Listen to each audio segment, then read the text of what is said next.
how much. So we need to quote some very large feature plants for this tank, and also some large plants to go into these little shelves here. So it looks like there's probably at least 2 other plants. We could add a couple of foreground plants and then some nice big tall plants.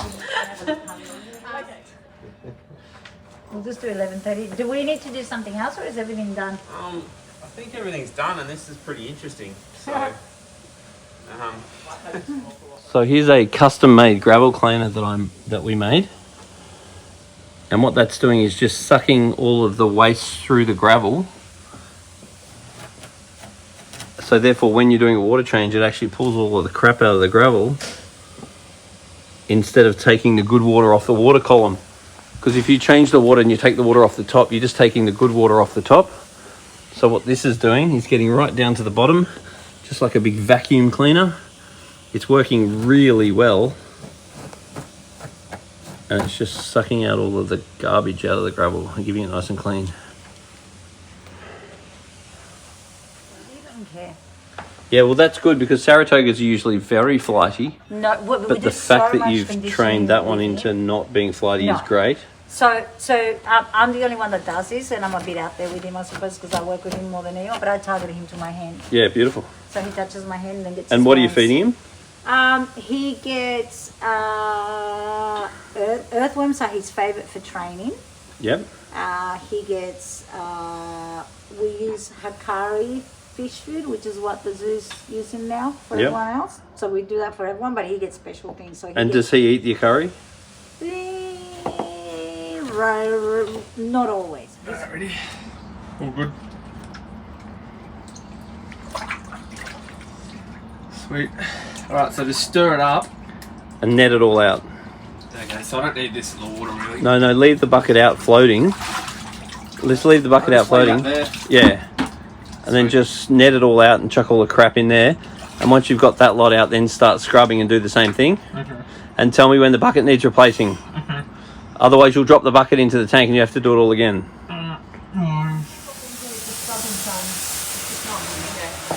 don't have wet sweets, basically.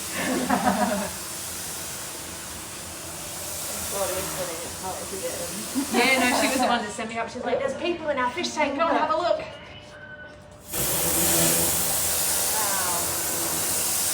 So the way the construction of these big aquariums tends to be is they usually make a big steel frame, then they'll recess some glass or perspex into the front of the aquarium, then they go on fiberglass the rest of it, and in this case there's a big fake rock structure that's in here,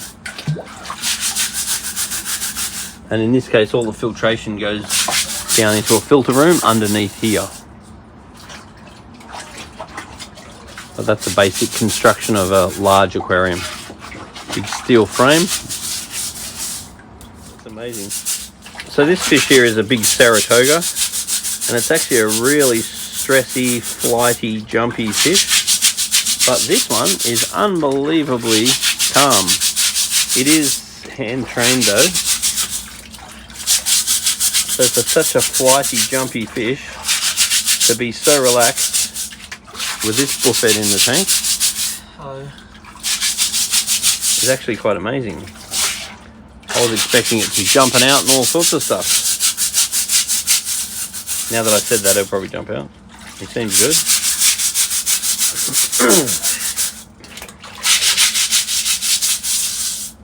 These rocks are coming up good. The rocks are looking great. So we're currently cleaning this big aquarium.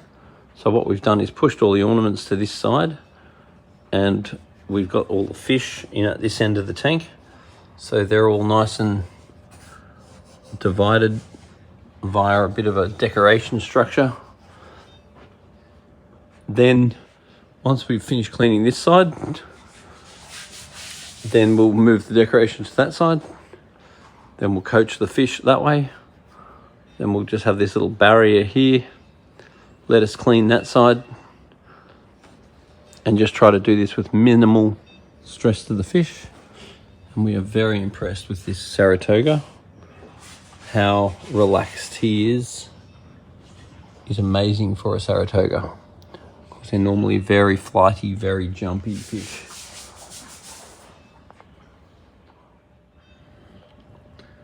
So now we're just doing a glass clean. You have to be careful not to scratch the perspex, because perspex is scratched very easily.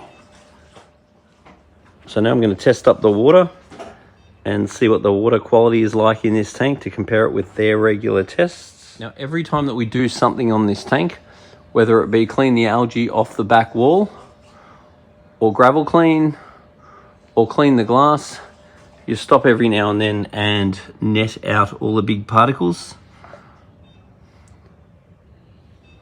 because there's plenty of that floating around.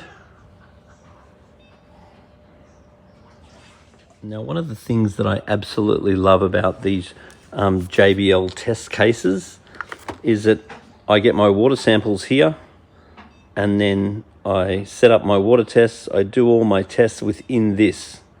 So if I drop any dribbles of the dye, it's not landing on somebody's nice bench and wrecking it. So these tests are worth their weight in gold for being organised, looking organised, and reducing risk in keeping your environment and benches nice and clean. Now, these JBL test kits are a lot more effective than some of the other ones on the market. There are some test kits on the market that are super easy to test, but they're not very accurate. There's other test kits on the market that are very accurate, but they're a complete pain in the neck to test and they take way too long. Whereas these JBL ones, beautiful German kits, and they're very easy to test, but they're much more effective than some of the other easy tests on the market. Like, for example, some of the ones on the market, the ammonia, only have 3 solutions, whereas this has a far more accurate 3 solution instead of 2 solution. A lot of the nitrite on the market are single solutions. These are double solutions. And then a lot of nitrates are double solutions, whereas this one is a double with powder. So the way that the test is being conducted is more precise. Involved but easy. Okay, so the water quality in here at the moment is there's no ammonia. There is a tiny little bit of nitrite, and that's probably just because we've disturbed up the place. So I don't really think that's anything to worry about. Now, there's basically no nitrate in the water. That means that water changes have been very effective. You could even consider reducing the water changes, because when the water change, you want to up your water changes if your nitrate creeps up.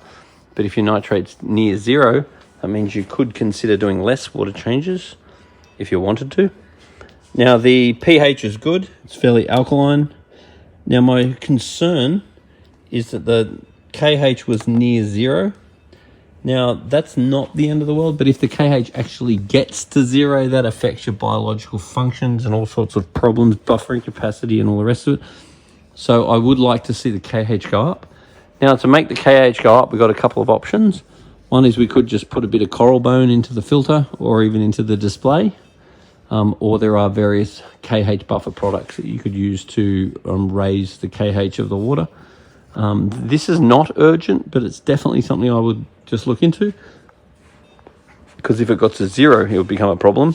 And if you put in more fish, the chance of it going down is up. Now, the other thing is your GH. So the GH I was testing is very low, like near zero. So I'd really love to see some GH salts that go in the water, some general hardening salts, and that would significantly increase the immune system. This isn't heaps important, but it is one of those things where immune system is something you need when you need it. When everything's great and there's no problem, it's not the end of the world. But when something goes wrong, the fish having better immune system, better body slime, it really counts in those moments. So I'd like to see an increase in GH. I'd rather see this tank well over 10, more like 12 or 14 in GH, whereas at the moment I'm getting a very low reading, like closer to zero. So the increased salts, and that will help body slime, help immune system. It'll do a whole lot of help with nitrite detoxification. There's a whole lot of advantages in putting a bit of salt in the water. That doesn't mean they're going to become saltwater fish. That just means they're freshwater fish with a bit of salt in it. good minerals and all that sort of stuff. So that's something that I would definitely do. So other than that, the water's actually pretty good. Ammonia is 0, nitrite near 0, nitrate 0, pH good, KH and GH on the low side. So in a saltwater aquarium, phosphate is basically the main thing you need to be concerned of as far as algae is concerned, because there's lots of products that are really worth using in the saltwater to use phosphate to starve your algae, whereas in freshwater it's really not worth using the phosphate removing products because it's a bunch of money that you don't need to spend when you could just do a extra water change. So in these freshwater aquariums, it tends to be water changes that control phosphate, whereas in a saltwater aquarium, you'll tend to use phosphate removers to control your algae, because doing a water change on a saltwater tank is rarely as simple as grabbing the hose and doing it with a freshwater tank. So this tank here is likely to have a relatively low phosphate because the water changes have been done so frequently. But then if you, now that we've done this whole clean, the fact that we've cleaned off all this algae is likely to temporarily increase the phosphate level. But once again, I'm still not going to use phosphate removers because it's not economical. I would just do a follow-up water change.